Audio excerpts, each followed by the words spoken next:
श्रोते हो, आता आपण ऐकणार आहात पुणे जिल्ह्याचं वार्तापत्र. बारामती विधानसभा मतदारसंघाच्या पोटनिवडणुकीसाठी येत्या गुरुवारी म्हणजेच 23 एप्रिल रोजी मतदान होणार आहे. या पोटनिवडणुकीसाठी उपमुख्यमंत्री सुनेत्रा पवार यांच्यासह 23 उमेदवार निवडणुकीच्या रिंगणात आहेत.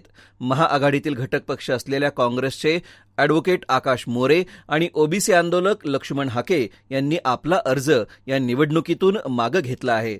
मतदारांना आपला मतदानाचा हक्क बजावता यावा यासाठी सार्वजनिक सुट्टी जाहीर करण्यात आली आहे. तर 4 मे रोजी या निवडणुकीचा निकाल जाहीर होणार आहे.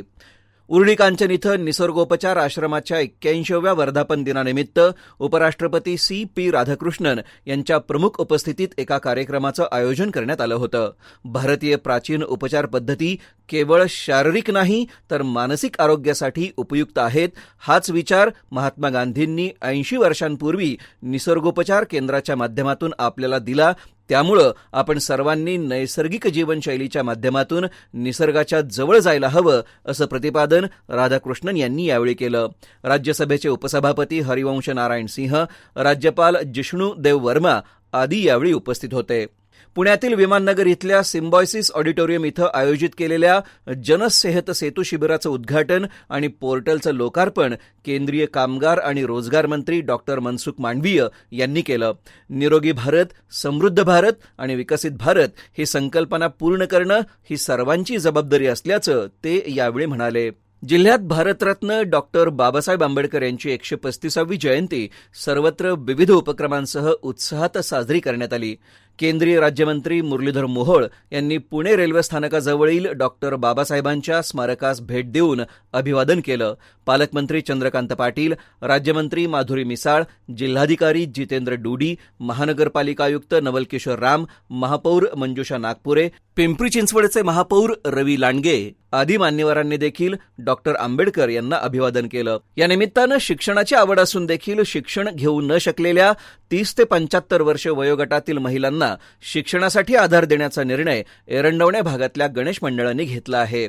महात्मा ज्योतिबा फुले यांच्या द्विशताब्दी जयंती वर्षानिमित्त त्यांचे मूळ गाव खानवडी इथं ज्योती सावित्री जिल्हा परिषद शाळेचं उद्घाटन 11 एप्रिलला मुख्यमंत्री देवेंद्र फडणवीस यांच्या हस्ते करण्यात आलं. ही शाळा राज्यासाठी एक रोल मॉडेल प्रकल्प ठरेल असा विश्वास फडणवीसांनी यावेळी व्यक्त केला. या कार्यक्रमाला उपमुख्यमंत्री सुनेत्रा पवार, खासदार सुप्रिया सुळे आदी मान्यवर उपस्थित होते. पुणे महापालिकेचा 2026-27 वर्षासाठीचा 15,669 कोटी रुपयांचा अर्थसंकल्प स्थायी समितीचे अध्यक्ष श्रीनाथ भिमाले यांनी सर्वसाधारण सभेत सादर केला. महापालिका आयुक्त नवल किशोर राम यांनी सादर केलेल्या 13,995 कोटींच्या प्रारूप अर्थसंकल्पात 1,674 कोटींची वाढ करण्यात आली आहे. या अर्थसंकल्पात निरोगी पुणे या संकल्पनेवर विशेष भर देण्यात आला आहे. महाराष्ट्र राज्य कृषी पणन मंडळाच्या माध्यमातून येत्या काळात मुंबई आणि नवी दिल्ली इथं आंबा महोत्सवाचं आयोजन करण्यात येईल असं प्रतिपादन राज्याचे पणन मंत्री जयकुमार रावल यांनी केलं.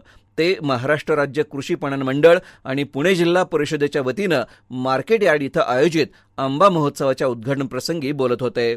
माहिती आणि प्रसारण मंत्रालयाचे सचिव चंचल कुमार यांनी पुण्यातील भारतीय चित्रपट आणि दूरचित्रवाणी संस्था तसंच राष्ट्रीय चित्रपट संग्रहालय या संस्थांना भेट दिली. या दौऱ्यात त्यांनी FTII मधील नव्यानं उभारण्यात आलेल्या चित्रपट प्रदर्शन कक्ष, संपादन सुविधा आणि चित्रपट निर्मिती स्टुडिओंची पाहणी केली. तसंच चित्रपट शिक्षण व्यवस्थेचा आढावा घेतला. यानंतर त्यांनी राष्ट्रीय चित्रपट संग्रहालयाला भेट देऊन नॅशनल फिल्म हेरिटेज मिशन अंतर्गत सुरू असलेल्या चित्रपटांच्या डिजिटायझेशन प्रकल्पांची माहिती घेतली. याप्रसंगी FTIIचे कुलगुरू धीरज सिंग, NFDCचे व्यवस्थापकीय संचालक प्रकाश मगदूम तसंच आकाशवाणीचे अधिकारी आणि FTIIचे प्राध्यापक सदस्य उपस्थित होते. सांगवी इथं आयोजित कार्यक्रमात 44 लेखकांची 50 पुस्तकं एकाच वेळी प्रकाशित करून 12 एप्रिल रोजी या विक्रमाची एशिया बुक ऑफ रेकॉर्ड्स तसंच इंडिया बुक ऑफ रेकॉर्ड्समध्ये नोंद करण्यात आली आहे. पुणे शहर आणि जिल्ह्यात सर्वत्र श्रीरामनवमीचा सण अत्यंत उत्साहात आणि भक्तिमय वातावरणात साजरा करण्यात आला. तुळशीबागेतील मंदिरासह जिल्ह्यातील विविध मंदिरांमध्ये अभिषेक, पूजा, भजन, कीर्तन आदी धार्मिक कार्यक्रमांचं आयोजन करण्यात आलं होतं. तर श्रोते हो, हे होतं पुणे जिल्ह्याचं वार्तापत्र. लेखन आणि वाचन केलं होतं प्रशांत जाधव यांनी. हा कार्यक्रम आकाशवाणी पुणे केंद्राच्या प्रादेशिक वृत्त विभागानं सादर केला.